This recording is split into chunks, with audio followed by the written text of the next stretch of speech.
Hello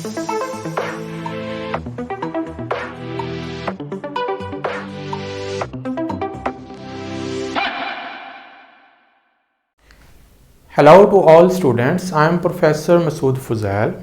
Today we are going to discuss countercurrent multiplier or countercurrent exchange. This is a specialized mechanism which is adopted by mammals, reptiles and birds in their kidneys to produce concentrated urine in their kidneys. To understand this concept, first of all we have to look at the structure of a nephron. So I have made a diagram for you. This is a diagram of a nephron which has been taken from a kidney. As you know that nephrons are functional unit of kidney and there are millions of nephrons are present in each kidney. Each nephron consists of two parts. The first part is known as renal corpuscle. Renal corpuscle has cup-shaped cavity which is known as glomerular capsule or Bowman's capsule, which has a tuft of capillaries which is known as glomerulus. Blood enters the glomerulus via an arteriole which is known as afferent arteriole and leaves the glomerulus via an arteriole known as efferent arteriole.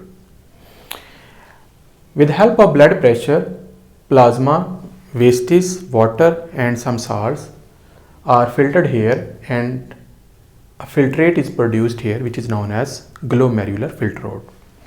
The next part of the nephron is known as renal tubule which has three important parts. The first part of the renal tubule is known as proximal convoluted tubule. The second part, which is in the U shape, is known as loop of nephron, which is also known as loop of Henle. It has two limbs which are known as descending limb and ascending limb. The third part of the nephron is known as distal convoluted tubule, which opens into a duct which is known as collecting duct. So this nephron is located in the kidney. This part of the nephron is present in the cortical region of the kidney, while the lower portion is present in the medulla of kidney or medullary region of the kidney. Remember that there are different types of vertebrates: fish, amphibian, birds, reptiles and mammals. Fish and amphibian live in aquatic environment where a sufficient amount of water is present and they do not need to regulate their water because they have abundant supply of water. So their kidneys do not usually have a loop of nephron. But animals like reptiles, birds and mammals, they do have a loop of nephron, and some of these animals have a very long loop of nephron to produce concentrated urine in the kidneys. So what is the reason for this long loop of nephron is because certain animals like reptiles, kangaroo rat in mammals live in very dry condition where there is a very limited supply of water. To avoid from the dehydration and loss of water through urine, they have adopted a strategy which is known as countercurrent multiplier or countercurrent exchange, by which all the water which is being excreted in the urine is reabsorbed in this process. So now let's discuss this mechanism in detail. As you know that water and salts and minerals and waste material, urea, uric acid are excreted from the blood into the glomerular capsule, and this filtrate is known as glomerular filtrate.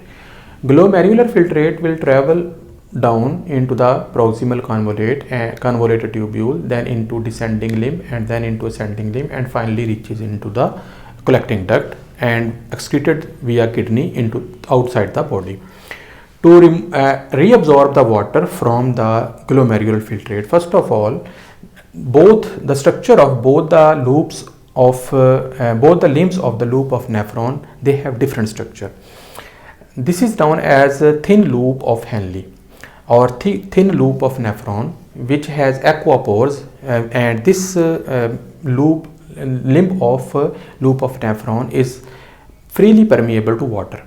But the other loop, which is ascending limb of the loop of nephron, is impermeable to water because this does not have any protein channels which are known as aquapores to permit water. So that is why this is impermeable to all of waters. but this can excrete some ions. So due to the structural difference, this loop of nephron is very important for the reabsorption of water. So first of all, we will look at the structure of a thick loop of Henle or thick loop of nephron. Salts from the thick loop of Henle like chloride ion, sodium ion and chloride ion are excreted out from the thick loop of nephron. These salts are excreted via passive transport, diffusion, and active transport with the help of expenditure of energy. Sodium ions are excreted out with the help of ATP energy, while chlorine ion follow sodium ions, and there is a more concentration of sodium and chloride ion in the interstitium of the kidney. When there is a high concentration of sodium and chloride ion and some potassium ion inside the interstitial space of the kidney, water follows out from the thin limb of loop of nephron via process known as osmosis, because the concentration of solute is higher in the interstitium and the concentration of solutes inside the glomerular filtrate is less.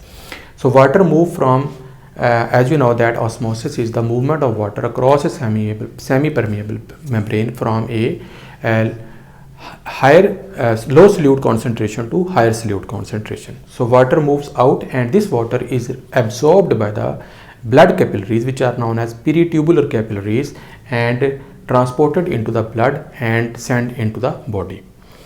For further reabsorption of water, which takes place at the level of collecting duct, where urea is excreted out from the collecting duct to produce a concentration of the solute. So right over here, which is known as urea brine bath, which causes high solute concentration in this area, which also enable water to move out from the collecting duct to produce more concentrated urine. So in this way, maximum amount of water can be reabsorbed. As you know that a mammalian kidney can be adopted to produce 99.5% of reabsorption of water from their filtrate.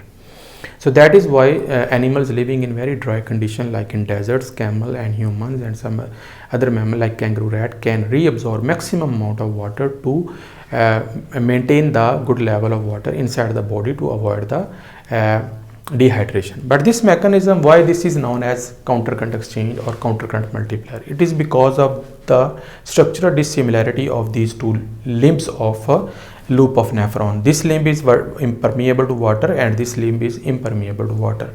Water is coming out from this limb, while this limb does not allow water to move out. Rather, it release sodium and chloride in the kidney interstitium to maintain high concentration of solute inside this area, which ultimately causes water to be moved out from the glomerular filtrate. Now these salts, ions, sodium and chloride ion, are re-enter into the this tubule, which is known as descending loop of nephron, and then these ions are recycled again and again. So that is why this mechanism is known as countercurrent multiplier.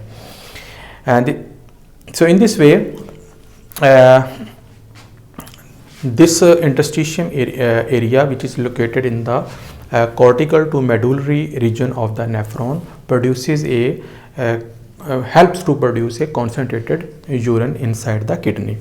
This area is freely permeable to water, this loop is impermeable to water, while this area is variably permeable to water. Now the concentration of the glomerular filtrate varies from cortical to medullary region. If we look at the concentration of the glomerular filtrate in this region, the concentration is 300 milliosmolar. As this fluid moves down into the loop of nephron, the concentration varies and it becomes 600 milliosmolar. It means its concentration of solute has increased. And when this fluid glomerular fluid reaches at the bottom of this loop of nephron, its concentration becomes 1200 milliosmolar. So as glomerular filtrate moves from cortical to medullary region, its concentration increases and all the water present inside the glomerular filtrate is reabsorbed into the blood capillaries, from where it reaches to the bloodstream and reaches to the other parts of the body.